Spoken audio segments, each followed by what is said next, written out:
이사야 19장. 이것은 이집트를 두고 하신 엄한 경고의 말씀이다. 주님께서 빠른 구름을 타고 이집트로 가실 것이니 이집트의 우상들이 그 앞에서 떨고 이집트의 사람들의 간담이 녹을 것이다. 내가 이집트 사람들을 부추겨서 서로 맞서 싸우게 하겠다. 형제와 형제가, 이웃과 이웃이, 성읍과 성읍이, 왕권과 왕권이 서로 싸우게 하겠다. 그래서 이집트 사람들의 길을 죽여놓겠다.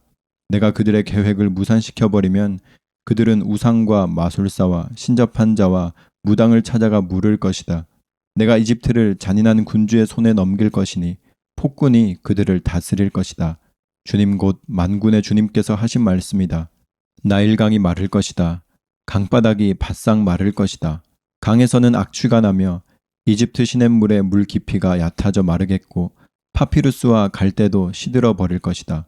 나일강가와 어귀의 풀밭과 강변에 심은 모든 나무가 말라서 바람에 날려 사라지고 말 것이다. 나일강에서 고기를 잡는 어부들이 슬퍼하며 통곡하고 나일강에 낚시를 던지는 모든 낚시꾼과 강에 그물을 치는 사람들이 잡히는 것이 없어서 고달파할 것이다. 가는 배를 짜는 사람이 배 짜는 일을 그만두고 흰 천을 짜는 사람도 실망하여 천 짜는 일을 그칠 것이다. 옷 만드는 사람들이 낙심하니 모든 품꾼의 마음에도 병이 들 것이다. 소환의 지도자인 너희는 어리석기만 하고 지혜롭다고 하는 바로의 참모인 너희도 어리석은 제안만을 하고 있으니 어찌 바로에게 너희가 옛 현인들과 옛 왕들의 후예라고 감히 말할 수 있겠느냐. 이집트의 임금아, 너를 섬기는 현인이 어디에 있느냐. 그들을 시켜서 만군의 주님께서 이집트에 대하여 무엇을 계획하셨는지를 알게 하여 너에게 보이라고 하여라. 소안의 지도자들은 어리석은 사람들이다. 멤피스의 지도자들은 제 꾀에 속고 있다. 이집트의 주춧돌인 지파들이 이집트를 그릇된 길로 이끌었다. 주님께서 친히 그들에게 마음을 혼란시키는 영을 부으셔서 그들이 이집트를 잘못 다스리게 하셨다. 그래서 마치 취한 자가 토하면서 비틀거리듯 이집트를 그 꼴로 만들었다. 그러므로 이집트에서는 되는 일이 없고 우두머리나 말단에 있는 사람이나 종려나무처럼 귀한 자나 갈대처럼 천한 자나 가릴 것 없이 모두 쓸모가 없이 될 것이다. 그날이 오면 이집트 사람이 마치 겁 많은 여인처럼 되어 만군의 주님께서 그들 위에 팔을 펴서 휘두르시며 심판하시는 것을 보고서 두려워하며 떨 것이다. 이집트 사람들은 유다 땅을 무서워할 것이다. 만군의 주님께서 그들을 치려고 세우신 계획을 상기할 때마다 유다라는 이름만 들어도 모두 무서워할 것이다. 그날이 오면 이집트 땅의 5 성읍에서는 사람들이 가나안 말을 하며 만군의 주님만을 섬기기로 충성을 맹세할 것이다. 그 5 성읍 가운데서 한 성읍은 멸망의 성읍이라고 불릴 것이다. 그날이 오면 이집트 땅 한가운데에 주님을 섬기는 제단 하나가 세워지겠고 이집트 국경지대에는 주님께 바치는 돌기둥 하나가 세워질 것이다. 이 제단과 이 돌기둥이 만군의 주님께서 이집트 땅에 계시다는 징표와 증거가 될 것이다. 그래서 그곳 백성이 압박을 받을 때에 주님께 부르짖어서 살려주실 것을 간구하면 주님께서 한 구원자를 보내시고 억압하는 자들과 싸우게 하셔서 백성을 구원하실 것이다. 주님께서는 이렇게 자신을 이집트 사람에게 알리실 것이며 그날로 이집트 사람은 주님을 올바로 알고 희생제물과 번제를 드려서 주님께 예배하고 또 주님께 서원하고 그대로 실천할 것이다. 주님께서 이집트를 치셨으나 치시고 나서는 곧바로 어루만져 낫게 하실 것이므로 그들이 주님께로 돌아오고 주님께서는 그들의 간구를 들으시고 그들을 고쳐주실 것이다.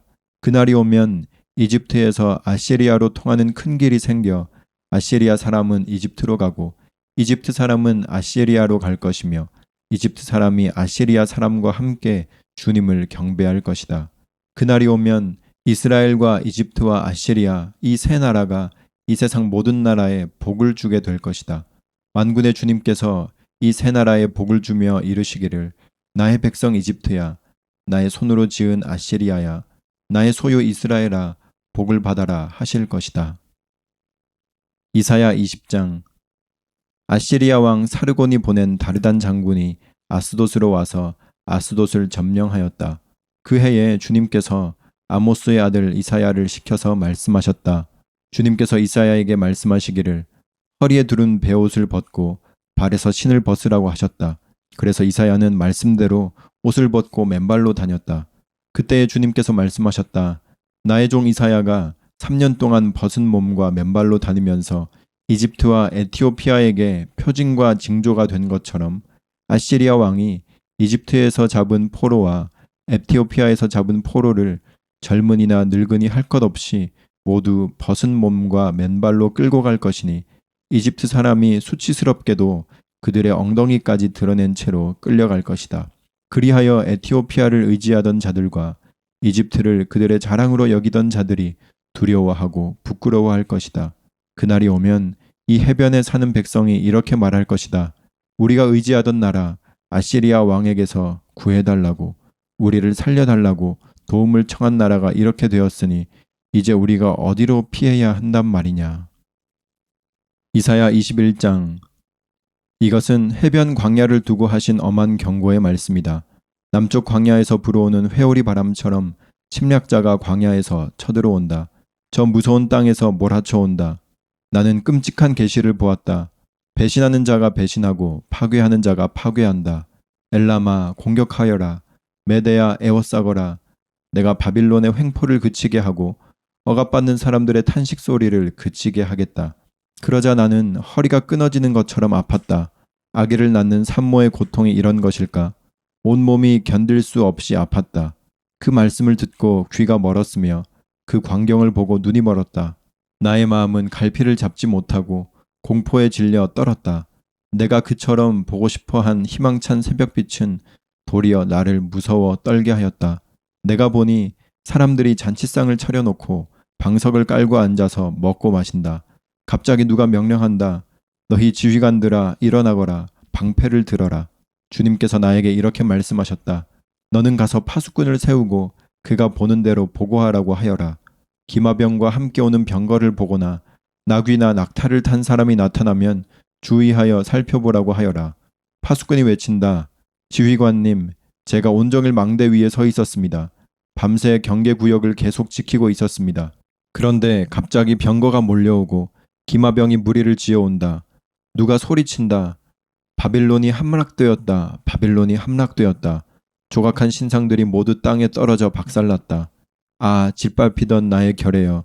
타작마당에서 으깨지던 나의 동포여. 이스라엘의 하나님 만군의 주님께서 나에게 말씀하신 것을 이렇게 내가 그대들에게 전한다. 이것은 두 말을 두고 하신 엄한 경고의 말씀이다. 세일에서 누가 나를 부른다. 파수꾼아, 밤이 얼마나 지났느냐. 파수꾼아, 날이 새려면 얼마나 더 남았느냐. 파수꾼이 대답한다. 아침이 곧 온다. 그러나 또다시 밤이 온다. 묻고 싶거든 물어보아라. 다시 와서 물어보아라. 이것은 아라비아를 두고 하신 엄한 경고의 말씀이다. 드단 사람들아, 아라비아의 메마른 덤불 속에서 밤을 지새우는 드단의 행상들아, 목마른 피난민들에게 마실 물을 주어라. 대마 땅에 사는 사람들아, 아라비아의 피난민들에게 먹거리를 가져다 주어라. 그들은 칼을 피하여 도망다니는 사람들이다. 칼이 그들을 치려 하고 화살이 그들을 꿰뚫으려 하고 전쟁이 그들의 목숨을 노림으로 도망다니는 신세가 되었다. 주님께서 나에게 이렇게 말씀하셨다. 1년 기한으로 머슴살이를 하게 된 머슴이 날수를 세듯이 이제 내가 1년을 센다. 1년 만에 게달의 모든 허세가 사라질 것이다. 게달의 자손 가운데서 활 쏘는 용사들이 얼마 남는다고 하여도 그 수는 매우 적을 것이다. 주 이스라엘의 하나님께서 이렇게 말씀하셨다. 이사야 22장. 이것은 환상 골짜기를 두고 하신 엄한 경고의 말씀이다. 너희가 무슨 변을 당하였기에 모두 지붕에 올라가 있느냐.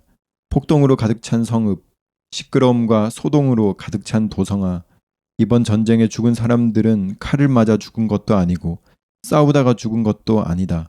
너희 지도자들은 다 도망치기에 바빴고 활도 한번 쏘아보지 못하고 사로잡혔다. 사로잡힌 너희들도 아직 적군이 멀리 있는데도 질에 겁을 먹고 도망가다가 붙잡혀서 포로가 되었다. 그러므로 내가 통곡한다. 다들 비켜라. 혼자서 통곡할 터이니 나를 내버려 두어라. 내 딸 내 백성이 망하였다고 나를 위로하려고 애쓰지 말아라. 주 만군의 하나님께서 친히 환상 골짜기에 혼란과 학대와 소란을 일으키시는 날을 이르게 하셨다. 성벽이 헐리고 살려달라고 아우성치는 소리가 산에까지 사무쳤다. 엘람 군대는 화살통을 메고 왔고 기마대와 병거대가 그들과 함께 왔으며 기르 군대는 그 방패를 들고 왔다. 너희 기름진 골짜기들은 병거 부대의 주둔지가 되었고 예루살렘 성문 앞 광장은 기마 부대의 주둔지가 되었다. 유다의 방어선이 뚫렸다. 그때에 너희는 수풀궁에 있는 무기를 꺼내어 오고 다윗성에 뚫린 곳이 많은 것을 보았고 아랫못에는 물을 저장하였다. 예루살렘에 있는 집의 수를 세어보고는 더러는 허물어다가 뚫린 성벽을 막았다. 또한 옛못에 물을 대려고 두 성벽 사이에 저수지를 만들기도 하였다. 그러나 너희는 일이 이렇게 되도록 하신 분을 의지하지 않고 이 일을 옛적부터 계획하신 분에게는 관심도 없었다. 그날에 주 만군의 하나님께서 너희에게 통곡하고 슬피 울라고 하셨다. 머리털을 밀고 상복을 몸에 두르라고 하셨다. 그런데 너희가 어떻게 하였느냐? 너희는 오히려 흥청망청 소를 잡고 양을 잡고 고기를 먹고 포도주를 마시며 내일 죽을 것이니 오늘은 먹고 마시자 하였다. 그래서 만군의 주님께서 나의 귀에 대고 말씀하셨다. 이 죄는 너희가 죽기까지 용서받지 못한다. 주 만군의 하나님께서 이렇게 말씀하셨다. 주 만군의 하나님께서 이렇게 말씀하신다. 너는 공중의 일을 책임진 총책임자 셈나에게 가서 나의 말을 전하여라. 내가 이곳과 무슨 상관이 있기에 이곳에 누가 있기에 여기에다 너의 무덤을 팠느냐. 높은 곳에 무덤을 파는 자야. 바위에 누울 자리를 쪼아내는 자야. 그렇다. 너는 권세가 있는 자다. 그러나 주님께서 너를 단단히 묶어서 너를 세차게 내던지신다. 너를 공처럼 둥글게 말아서 넓고 아득한 땅으로 굴려버리신다. 내가 거기에서 죽을 것이다. 내가 자랑하던 그 화려한 병거들 옆에서 내가 죽을 것이다. 그리하여 너는 너의 상전의 집에 수치거리가 될 것이다. 내가 너를 너의 관직에서 쫓아내겠다. 그가 너를 그 높은 자리에서 끌어내릴 것이다. 그날이 오면 내가 힐기야의 아들인 나의 종 엘리야김을 불러서 너의 관복을 그에게 입히고 너의 띠를 그에게 띠게 하고 너의 권력을 그의 손에 맡길 것이니 그가 예루살렘에 사는 사람들과 유다 집안의 아버지가 될 것이다. 내가 또 다윗 집의 열쇠를 그의 어깨에 둘 것이니 그가 열면 닫을 자가 없고 그가 닫으면 열 자가 없을 것이다. 단단한 곳에 잘 박힌 못같이 내가 그를 견고하게 하겠으니 그가 가문의 영예를 빛낼 것이다. 그의 가문의 영광이 그에게 걸릴 것이다. 종지에서 항아리에 이르기까지 모든 작은 그릇들과 같은 그 자손과 족속의 영광이 모두 그에게 걸릴 것이다. 만군의 주님의 말씀이다. 그날이 오면 단단한 곳에 잘 박힌 못이 삭아서 부러져 떨어질 것이니 그 위에 걸어둔 것들이 산산조각이 날 것이다. 이것은 주님께서 하신 말씀이다. 이사야 23장. 이것은 두로를 두고 하신 엄한 경고의 말씀이다. 다시스의 배들아, 너희는 슬피 울어라. 두로가 파멸되었으니 들어갈 집도 없고 닻을 내릴 항구도 없다. 키프로스에서 너희가 이 소식을 들었다. 항해자들이 부유하게 만들어준 너희 선 백성들아, 시돈의 상인들아, 잠잠하여라.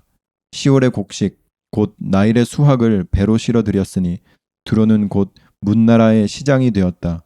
그러나 너 시도나, 너 바다의 요새야, 내가 수치를 당하였다. 너의 어머니인 바다가 너를 버리고 이렇게 말한다. 나는 산고를 겪지도 않았고 아이를 낳지도 못하였다. 아들들을 기른 일도 없고 딸들을 키운 일도 없다. 두로가 파멸되었다는 소식이 이집트에 전해지면 이집트마저도 충격을 받고 낙심할 것이다. 베니게의 주민아, 스페인으로 건너가거라. 섬나라 백성아, 슬피 울어라. 이것이 너희가 그렇게 좋아하던 도성 두로냐? 그토록 오랜 역사를 가지고 저 먼 곳에까지 가서 식민지를 세우던 도성이냐? 빛나는 왕관을 쓰고 있던 두로. 그 상인들은 귀족들이요. 그 무역상들은 세상이 우러러 보던 사람들이었는데 두로를 두고 누가 이런 일을 계획하였겠느냐? 그 일을 계획하신 분은 만군의 주님이시다. 온갖 영화를 누리며 으스대던 교만한 자들을 비천하게 만드시고 이 세상에서 유명하다는 자들을 보잘것없이 만드시려고 이런 계획을 세우셨다. 스페인에 따라 너의 땅으로 돌아가서 땅이나 갈아라. 이제 너에게는 항구가 없다. 주님께서 바다 위에 팔을 펴셔서 왕국들을 뒤흔드시고 베니게의 요새들을 허물라고 명하셨다. 그래서 주님께서 이렇게 말씀하셨다. 처녀딸 시도나 너는 망했다. 내가 다시는 우쭐대지 못할 것이다. 일어나서 키프로스로 건너가 보아라. 그러나 거기에서도 내가 평안하지 못할 것이다. 바빌로니아 사람의 땅을 보아라. 백성이 없어졌다. 아시리아 사람이 그곳을 들짐승이 사는 곳으로 만들었다.